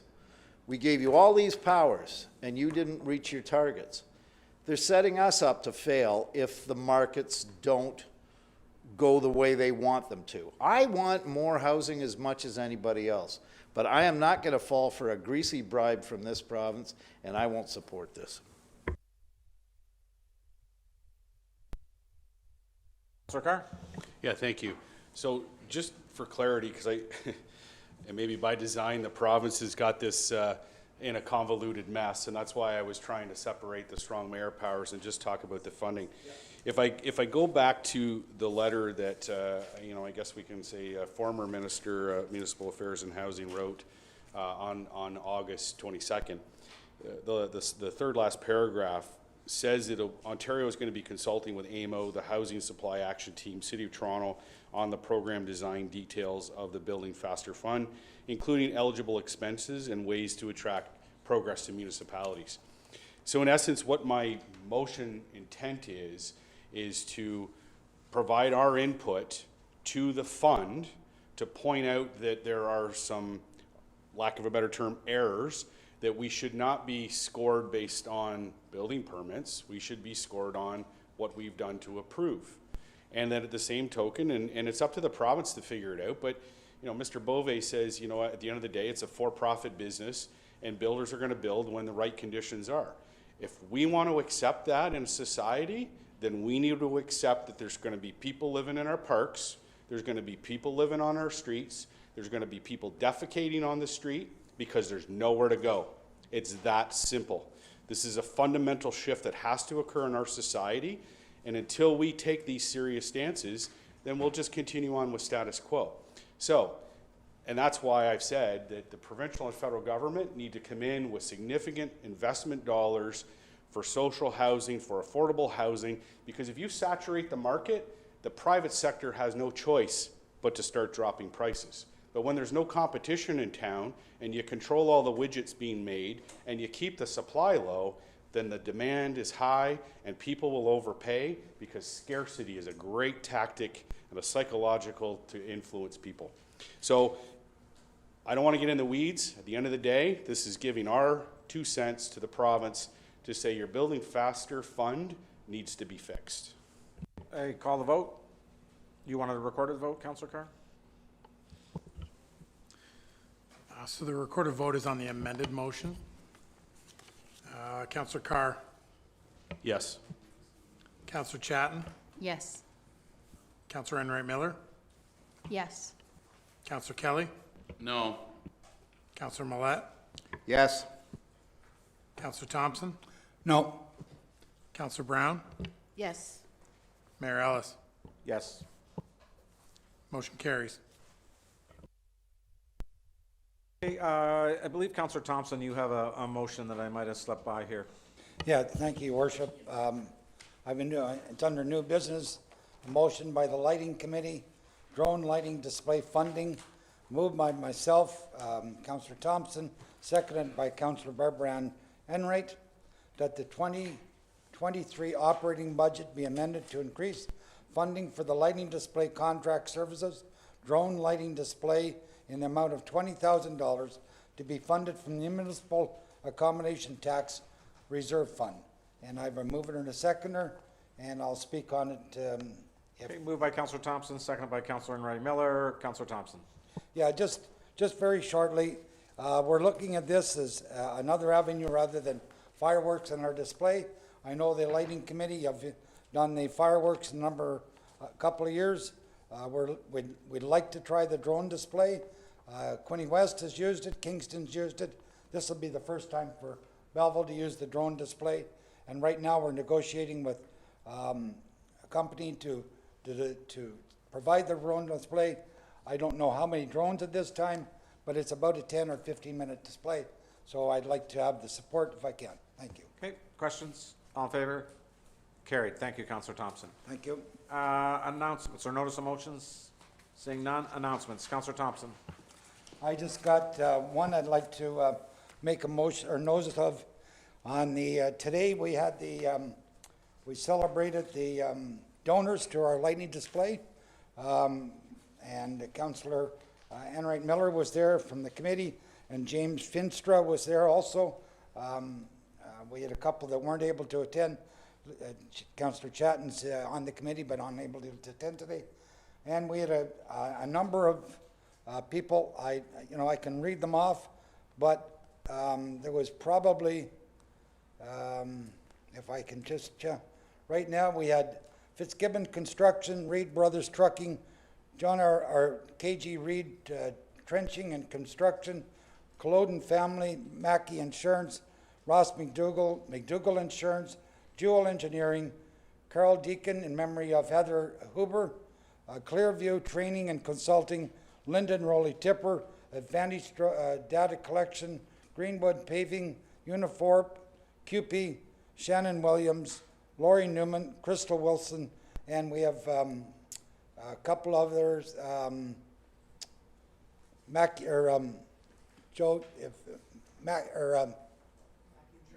Madison Construction also in there. So we had 3 donors. That was substantial, but everybody, and the reason we did it this way is we want to make emphasis on no matter how much the amount is, it's important to the display, and we want to recognize everybody, whether it's $1 or it's $10,000, they're all important. So I just want to make that announcement, and I appreciate the mayor being there today to help out. Councillor Millette also was there. Oh, and Councillor Millette, sorry. Thank you. Announcements? Anybody else? Councillor Carr? Thank you, Mayor Ellis. The city would like to proclaim this month of October as Pregnancy and Infant Loss Awareness Month. Each year, thousands of families across Canada mourn the death of their babies.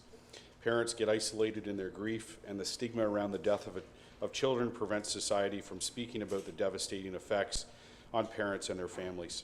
This month is intended to raise awareness of the significance of each life of a baby, ask society to honor, remember the babies, and educate society on the uniqueness of each death. To help bring awareness of pregnancy and infant loss, a flag will be raised at Quinte Sports and Wellness Center on October 2nd at 9 a.m. Councillor Enright Miller. Thank you, Your Worship. CARP is a national not-for-profit organization committed to promoting social change that will bring financial security, equitable access to health care, as well as freedom from discrimination and ageism. They promote and protect the interests, rights, and quality of life for all Canadians as we age. The date of Tuesday, October 1st, was selected to raise awareness and participate in the newly recognized National Seniors Day Institute by the federal government in 2011 to celebrate the continuing contributions of Canadian seniors. The contributions of the seniors of Belleville have helped make our city a leading, age-friendly community in Canada. Now therefore be it resolved that I, on behalf of the City of Belleville, do hereby declare October 1st, 2023 as National Seniors Day. Thank you, Councillor Miller. Councillor Brown? Thank you, Your Worship. Over 100,000 children from toddlers to the age of 18 emigrated from all areas of the UK to Canada. These children were either adopted or served as a source of labor on our farms and in our Canadian households. Today they are known as the British Home Children. There are an estimated 4 million descendants of these British home children living in Canada today, which is about 1 in 10 Canadians. Many of the home children settled into the Belleville area and surrounding areas. Both they and their descendants have all contributed enormously to the building of the City of Belleville. On September 28th, our National BHC Day in Canada, over 65 venues across Canada, Scotland, and England will be participating in the Beacons of Light for British Home Children and the Child Migrants Tribute to honor the memory of BCH and their descendants. Therefore, on behalf of the City of Belleville, I do hereby proclaim September 28th, 2023 as British Home Child Day. Thank you, Councillor Brown. Thank you, Your Worship. The city would like to proclaim October 7th as International Trigeminal Neuralgia Day. Trigeminal neuralgia is known as one of the worst pains known to mankind. It is a condition that causes a sensation similar to an electric shock in the face and then sends searing pain up to the brain. Many people are unaware trigeminal neuralgia can start seeming like a toothache, but it's actually an issue with the nerves. Around 5 in 100,000 Canadians suffer from this, though it's often misdiagnosed as something else. For this, the Belleville sign, Bridge Street Bridge, and Fire Station Number 1 Memorial Garden will be all lit blue from October 6th to the 9th in recognition of International Trigeminal Neuralgia Day. Thank you, Councillor Matt. Through you, Mayor, I would like to proclaim September 30th as National Truth and Reconciliation Day. On this day and every day, we honor the children who never returned home, the survivors of residential schools, and the families and communities who continue to suffer from multi-generational trauma. It is important to not only acknowledge the past, but also educate ourselves on Canada's tragic and painful history, as well as understand the ongoing impacts of residential schools. Only by learning from the past can we create a better future for every Canadian. At the end of September, from the 29th to October 5th, the Belleville sign, Bridge Street Bridge, and Fire Station Gardens will be lit in orange to honor this. We also ask you to wear orange to raise awareness and to promote Every Child Matters. And I just wanted to mention that the city will be having a special ceremony for National Day for Truth and Reconciliation this Saturday, 10 o'clock at the Lions Pavilion in Westwicks Park. Chief Ardon Miracle of the Mohawks of the Bay of Quinte will be speaking, along with local Indigenous author and energy healer Tara White. Sacred Firekeeper Greg Loft will be present. Jennifer Brandt and Kieran Edwards, musicians from Tandanaga, will release a new song called Reconciliation. And Bonnie Jane Miracle will be there teaching those who show up the historical facts behind the Tandanaga Longhouse. Norm Miracle won a Stanley Cup with the Detroit Red Wings in 1997. He's now coaching in a First Nations in Northern Ontario, and he's leaving in a few weeks. And Norm will be there as well on Saturday to share his journey, what it was like to be a professional hockey player, and many of the obstacles that he had to face, and he was very successful. So it's Saturday morning, 10 o'clock, National Day for Truth and Reconciliation here in Belleville at Lions Pavilion. Thank you, Councillor Kelly. I just wanted to make one comment. I had a meeting a week and a half ago with the new owners of the Belleville Senators and the Ottawa Senators, Michael Anlauer. And I just want to say the meeting was with, I'm going to call you Councillor Beauvais again, but CAO Beauvais, and we discussed the future of Belleville, and it's a great future. And Michael was here to tell us all the exciting changes and what to look forward to, and I think you can see that right now in the organization. We're having more cowbell come out, I noticed last week, but many things are going, and he's very keen on supporting the community and giving back in the community. So I would like to welcome Michael as the new owner of the Belleville Sens, and hopefully we'll catch a game together. Thank you. With that, I need a confirmatory bylaw. The bylaw number 2023-176, a bylaw to confirm the proceedings of council at this meeting held on September 25th, 23, be read a first, second, third time, and finally passed this 25th day of September 2023. Councillor Brown, Councillor Enright Miller, all in favor? Carried. I need a motion to adjourn. Councillor Millett, Councillor Thompson, all in favor? Carried. Thank you. Thank you, staff.